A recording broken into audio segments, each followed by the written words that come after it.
Bonjour à tous et bonjour à toutes, je suis ravi de vous retrouver ici sur la chaîne YouTube de l'Église M pour vos petites capsules quotidiennes. Nous sommes dans notre série Simplement Radicale et nous allons voir cette semaine que pour vivre de manière simplement radicale, parfois il nous faut un peu moins de quelque chose et d'autres fois un petit peu plus de quelque chose.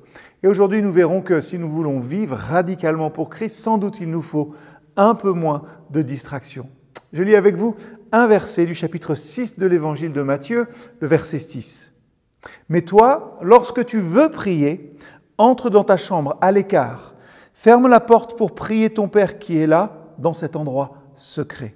Et ton Père qui voit ce que tu fais en secret, te récompensera. » J'ai lu quelque part qu'une personne passe en moyenne 1 minute sur 5 sur les réseaux sociaux.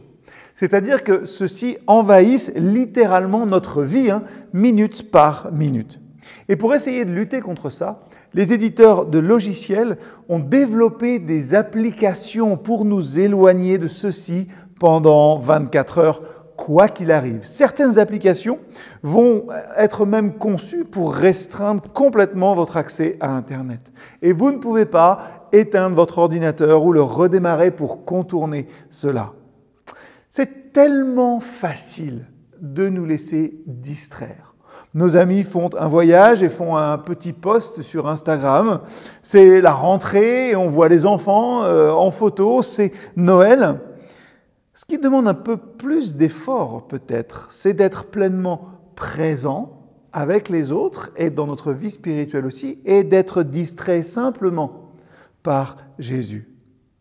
Quand vient le temps de lire sa Bible ou de prier, ça peut être facile parfois de se dire « mais je perds un petit peu mon temps ».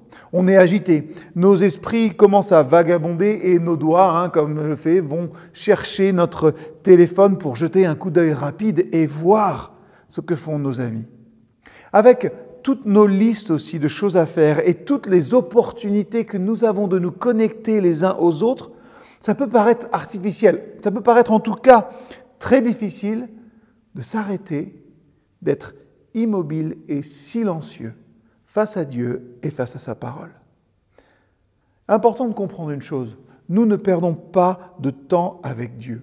En fait, c'est la meilleure manière d'utiliser notre temps que de le passer avec celui qui l'a créé. Il savait que nous aurions besoin de temps pour manger, pour dormir, travailler et nous brosser les dents.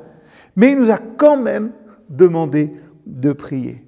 Il nous a exhortés à passer du temps avec lui parce qu'il savait que ça pouvait tout changer dans notre vie.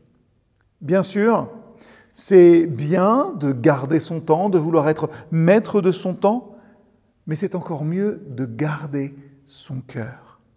Alors, ne gardez pas une telle emprise sur votre temps que vous en arriverez à manquer ce que Dieu veut vous dire, ce que Jésus veut vous dire dans une journée.